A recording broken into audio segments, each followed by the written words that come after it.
everyone, so today I'm here with a disappointing products video, and it's important for me to make this clear that this isn't a products I hate, products I'll never use again, products I think are rubbish type of video. These are just products that for some reason or another I found slightly disappointing, and I'm going to talk you through why. That's not to say that they're bad products or that they won't work for you. So I've got my basket of products right here. I'm going to just have a little sip of my tea first though.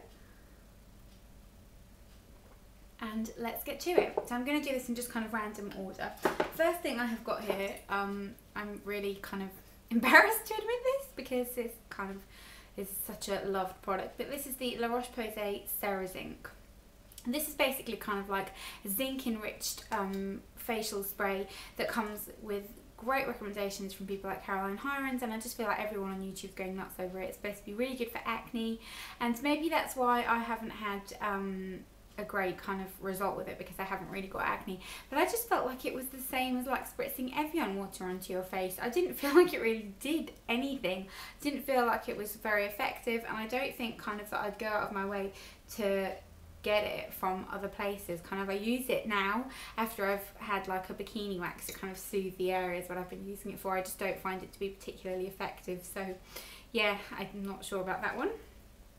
Then another skincare item is this by Spa, and I've gone through phases of using this and then falling out of love with it and back in love with it, but it's the Illuminating Beauty Serum, and I generally love most things by Spa, but my issue with this is it is illuminating and it does make your skin look really nice, but then when you actually see it in kind of proper daylight, you realise it's just because it's jam-packed full of shimmer, and you can see the shimmer on your skin. I'm going to rub it into my hand now and you'll see kind of it instantly makes everything look brighter and more awake and lovely, which is great, but then when you actually see it in daylight, it's just very, very shimmery, and I don't particularly want that on my face because I feel like it kind of can exaggerate my pores a little bit. So that's kind of my issue with that. Then the rest of the things in here are pretty much makeup, but this is another item that kind of everyone loves that I'm gonna talk about. This is the EOS Lip Balm. What is the hype around these? Like, it's literally just because of the shape, which is nice and convenient. Yeah, they don't really do anything that amazing. They're not the most hydrating, they're not the best at getting rid of dryness, they're almost a little bit bitty. They were just a product that I think got really, really hyped up because of the packaging, because the actual application of this wasn't anything special, I didn't think. Then I've got a foundation here, and this is one that I've kind of tried a bunch of times, and when I'm not sure about something, I don't usually use it once and then write it off. I'll try it a couple of times, and I really try to kind of get to know the product and find a way to make it work. But this is a foundation by Essence, and it's the Stale Day foundation, and there have been times where I've used it and really liked it. I have maybe even mentioned this in a favourites video, but there is something about this foundation that isn't very easy to work with. The shade I've got is Soft Nude, which is a very light shade, but it oxidizes on my skin pretty badly, so it kind of ends up looking a little bit orange, and it just doesn't sit very nicely in my skin unless you really, really work it in. And you can't really blame the product. I mean, it's around £3.40, but it sits in kind of areas like here on your kind of upper lip, and it just doesn't really mesh with my skin. It doesn't look particularly natural on the skin, and it's kind of hard to work with, so I found it disappointing because of that. But it does wear nicely, you know, I mean, like the packaging's very nice and everything, and I do like it. It's just I'm disappointed by how hard it is to work with. The formula isn't the best. So that's that. Then I have also got an eyeshadow palette here, and I mentioned this in my drugstore palette review video the other day, and this is the I Heart Chocolate palette. The reason I find this a bit disappointing is because I feel like a lot of the shades in here fade once they're on the eyes. So you'll put them on, they'll look lovely, they apply really nicely, and then the colour kind of fades, especially the purple one, which is this one right here. It just fades a little bit weirdly and doesn't look purple anymore, and it's a nice palette, but again, I found it very disappointing that the quality wasn't that great. Then I have got some other kind of eye products. These are all actually new releases, which is a little bit weird, and they had really, really good reviews, so I think this is just me because I've got quite oily eyelids. But these are the Bourjois Colour Blend eyeshadow and liner. They're supposedly non-transfer, smudge proof and waterproof. My issue with these, if you use them just kind of on your upper lash line as just a little bit of something, they're fine, they work fine, they stay on nicely, they're okay. But if you take them anywhere above the crease, they smudge really, really badly and crease really horribly. So I've got the shades here,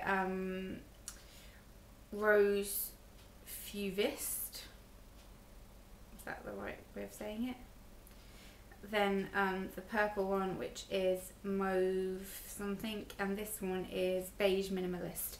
And the beige one's really lovely. It's just kind of like a gold, shimmery gold, Bare Study type of colour.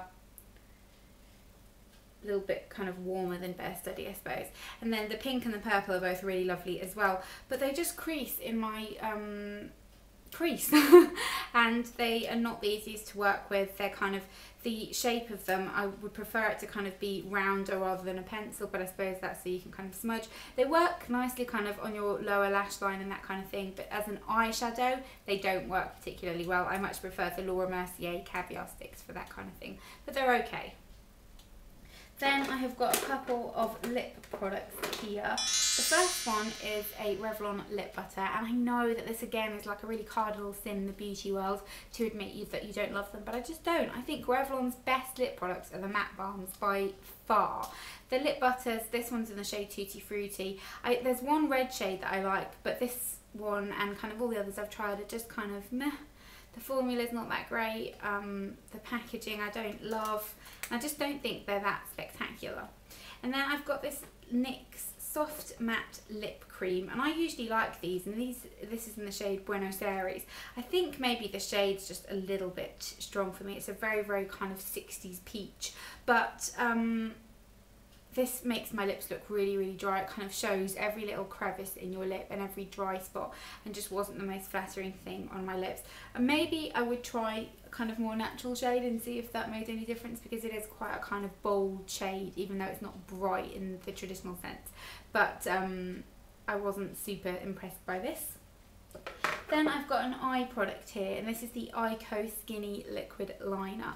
This is really surprising to me because I think this is the one that Alexa Chung is kind of the poster girl for, and she's the poster girl for Perfect Liquid Liner. But this just doesn't do anything for me. The shape of the nib is okay, but it's not black enough at all. It's almost a dark grey, even though this is the black shade, and it dries out very, very quickly. It's hard to kind of get an even stroke of colour, and just not the best liner. I much prefer the Revlon Skinny Liner. That's my favourite. And then two recent purchases here, which I'm kind of a little bit gutted about, because I had these on my list to buy for ages. And this is the Maybelline Anti-Age the Eraser Eye. This isn't the brightening one. I will try the brightening one at some point, but it's just kind of a concealer. A lot of people talk about it, little sponge thingy, and just pop it onto your eye. I don't hate this, like, it's okay, but it hasn't got much coverage. And I see loads of people in videos and they smear it on and kind of it all looks amazing. It doesn't really cover anything. I need something else underneath it to make my under eye area look decent, to kind of cover any darkness. Like today I'm wearing the Clarins Instant Concealer underneath this, because this isn't enough on its own. So I don't mind it, it doesn't crease too badly, but I just feel like it's very lightweight in terms of coverage and just not what I was expecting. And then last but not least, and then again same thing, wasn't what I was expecting, the Bourjois Healthy Balance Powder. Everyone talks about this. It's amazing, it's so natural looking, it's not powdery, and I hate the way powder looks. Like, I hate that I have to powder my skin, because I can put my foundation on and my makeup looks so beautiful, and then I put powder on and I don't like how it looks anymore, because I don't like that powdery look. And I have to use powder because my skin's too oily. So I picked this up because everyone said, you know, this is the best, it's not powdery, it's not chalky. I don't know if maybe I'm using too much. I've tried it in lots of different ways and it just hasn't worked for me. It is a little bit powdery on the skin, and if you heard a little bit of noise, that was my phone ringing. I had to go and sort that out.